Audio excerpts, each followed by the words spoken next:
Mange kameraer bliver i dag udstyret med mulighed for at lave panoramafotografering, altså ved at man tager et billede, flytter kameraet en lille smule, tager et nyt billede og flytter kameraet og tager et nyt billede osv. osv.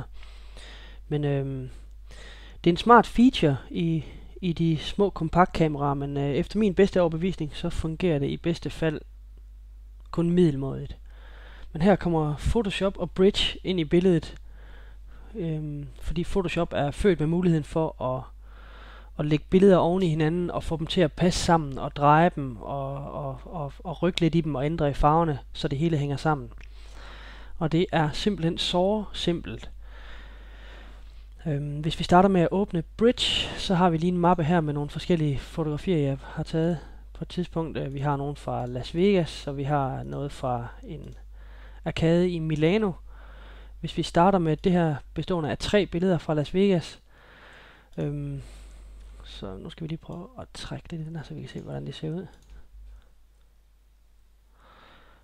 Her, når jeg kører frem og tilbage mellem dem, så kan man se, at de overlapper hinanden. Herovre, der kan man se det der ord planet, der går ET igen på næste billede, og på guldhotellet Mandalay Bay her i baggrunden, det går også igen på det næste billede. Det betyder, at Photoshop med stor sandsynlighed kan sætte tingene sammen, så det kommer til at se relativt godt ud. Og det er som sagt ret simpelt. Det eneste jeg skal gøre, det er bare at markere de 3 billeder. Vælge Tools i Bridge. Gå ned under menupunktet Photoshop og sige Photo Merge. Hvis man skal lave panoramafoto, så er man jo tit vant til, at man skal flytte kameraet i samme retning for at kunne tage billedet. Men med Photoshops Photo Merge her, så kan man faktisk tage billeder op og ned og på hovedet og alt muligt. Photoshop skal nok finde ud af, at tingene passer sammen eller ikke passer sammen. I det her tilfælde har jeg taget billederne vandret, så jeg vidste, der var ting, der overlappede hinanden. Men tit og ofte kan man komme afsted med auto valget herover, og så med Blend Images Together, der vælger man, at den skal ændre lidt i farverne, altså så man ikke kan se overgangen i billederne. Men hvis jeg nu trykker OK til det her, så klarer Photoshop resten. Det tager lige et par sekunder, og så er de billeder sat sammen. Alt efter hvor mange billeder det er, og hvor store billederne er, så tager det selvfølgelig længere tid.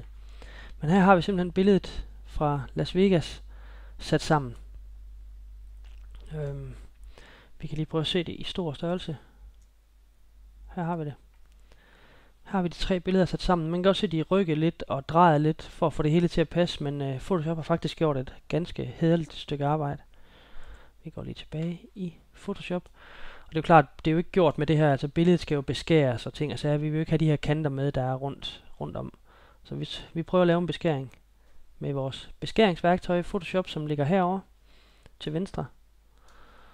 Og så skal vi bare vælge noget indenfor. Jeg vil egentlig gerne have min horisont til at ligge vandret, når billedet engang er færdigt. Og det betyder altså, at det hele kommer til at ligne noget eller det her. Og nu kan jeg så bare trække ud, så jeg får så meget med som overhovedet muligt. Lad os bare sige hertil. Og når jeg har gjort det, så kan jeg bare trykke på min return-knap. Sådan.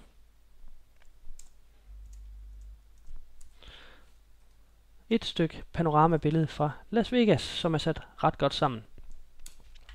Vi tager lige et eksempel mere, for at vise, at Photoshop er ligeglad, om vi har taget billederne vandret i forhold til hinanden, eller hvad de er. Vi gemmer ikke den her. Jeg har taget nogle billeder af en McDonald's, en malplaceret McDonald's i arkade i Milano. I øvrigt den eneste McDonald's i verden med et sort skilt med guldbogstaver. Men lad nu det ligge. Hvis jeg vælger de 5 billeder her, og vælger Tools, Photoshop og Photo Merge, og trykker OK, så går Photoshop ellers i gang med at arbejde.